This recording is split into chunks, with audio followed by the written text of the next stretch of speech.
Quality और consistent performance के लिए सिर्फ सिल्वर पंप्स एंड मोटर्स, नाम याद रखना। એ નજર કરીએ આપણે ફાઇનાન્સ સેક્ટર ઉપર તો સારી એવી તેજી આપણને જોવા મળી છે, ચાહે બજાજ ફાઇનાન્સ હોય, જસ્ટ આપણે વાત કરી મનપ્પુરમ ફાઇનાન્સ, બીજી આપણે જોઈએ તો પૂનાવાલા ફિનકોપ, સારી એવી તેજી દરેક સ્ટોકમાં આજે આપણને જોવા મળી છે. પરંતુ આપણે જો આજે વાત કરવી જોઈએ તે છે બજાજ ફાઇનાન્સ.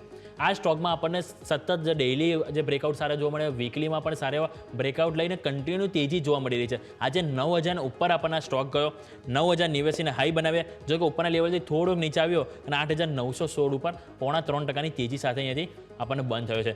રવિ સર, બજાજ ફાઇનાન્સ ઉપર એક વખત નજર કરો, સ્ટોકમાં સારી એવી તેજી આપણને જોવા મળી છે. ઇવન ઘણા બ્રોકરેજ હાઉસ પણ આપણને આવતા જોવા મળે છે. તો બ્રોકરેજ હાઉસનો પણ આપણે જોઈએ તો ઓવરઓલ વ્યૂ સર પોઝિટિવ તેવો આપ્યો છે. તો બ્રોકરેજ હાઉસની સર વાત કરું તો સિટી દ્વારા અહીંથી રિપોર્ટ આપવામાં આવ્યો છે. તેઓ ટાર્ગેટ ₹10,200 આપવામાં આવ્યું છે. એમનું કહેવું છે કે જે મેનેજમેન્ટમાં જે બી પરિવર્તન થયા એનાથી કંપની પરનું જોખમ ઘટ્યું છે અને સાથે આગળ કંપનીના જે વેપારને અહીંયાથી લાભ થશે એવું એમનું માનવું છે. અને ઓવરઓલ સર જે ટેકનિકલ ચાર્ટ છે એમાં પણ સારું એવું બ્રેકઆઉટ આપણને જોવા મળ્યું છે. હવે આ તેજી બાદ સર બજાજ ફાઇનાન્સ માટે શું વ્યૂ રહેશે, જેની પાસે હોય એ લોકો માટે શું સલાહ રહેશે, અને જે નવી ખરીદી કરવી હોય કે જે બ્રોકરેજ હાઉસ જે રીતના ટાર્ગેટ આપે છે એને જોઈને સર આપણે કરવી જોઈએ કે હાલ વેઇટ એન્ડ વોચ કરવું જોઈએ સર? જે પ્રમાણે બજાજ ફાઇનાન્સમાં આપણે 2021માં રેલી જોઈ હતી ત્યારે બજાજ ફાઇનાન્સમાં ઓલમોસ્ટ આપણે 8,000નો હાઈ જોયેલો. ત્યારથી સ્ટોકમાં પ્રોફિટ બુકિંગ આવેલું હતું અને 3 વર્ષ સુધી સ્ટોક એક કોન્સોલિડેટ ઝોનમાં ટ્રેડ થઈ રહ્યો હતો. અને હવે જે એને ઝોનમાંથી બ્રેકઆઉટ આપેલું છે, જે સ્ટોકનું 8,000 એક સ્ટ્રોંગ રેઝિસ્ટન્સ હતું, તો સ્ટોકે આ મંથમાં તો કે ફેબ્રુઆરી મહિનામાં તો કે એમાંથી બ્રેકઆઉટ આપેલું છે.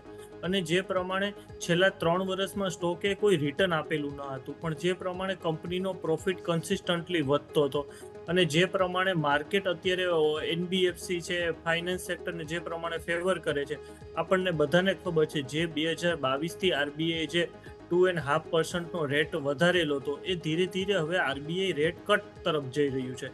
એટલે એનબીએફસી છે એને જે પ્રમાણે બેનિફિટ્સ મળવાનો છે અને ખરાબ ટાઈમમાં પણ એનબીએફસી હાઈ ઇન્ટરેસ્ટ રેટમાં પણ સારી રીતે ઇન્ડિયનમાં સર્વાઈવ કરેલી છે.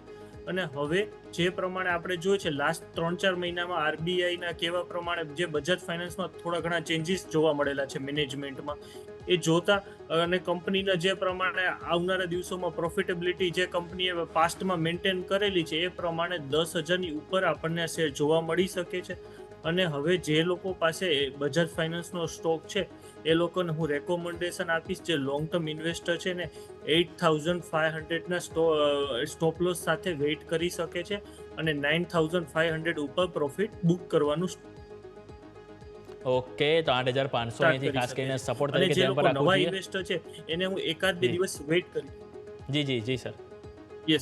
એકાદ બે દિવસની હું વેઇટ કરવાની સલાહ આપીશ કે કદાચ હવે એકાદ બે દિવસ સ્ટોક પાછો કોન્સોલિડેટ ઝોનમાં 1-2% નીચે પણ જઈ શકે છે આ લેવલથી, પછી બાય ઓન ડિપ્સની સ્ટ્રેટેજી પ્રમાણે ખરીદવાની સલાહ આપીશ. ઓકે, તો ઘટાડે ખરીદીની સલાહ બની રહી છે આપના માટે. 8,500નો સપોર્ટ અને 9,500નો એક લેવલ આવે કે જ્યાં તમે એથી પ્રોફિટ બુકિંગ માટે વિચારણા કરી શકો છો.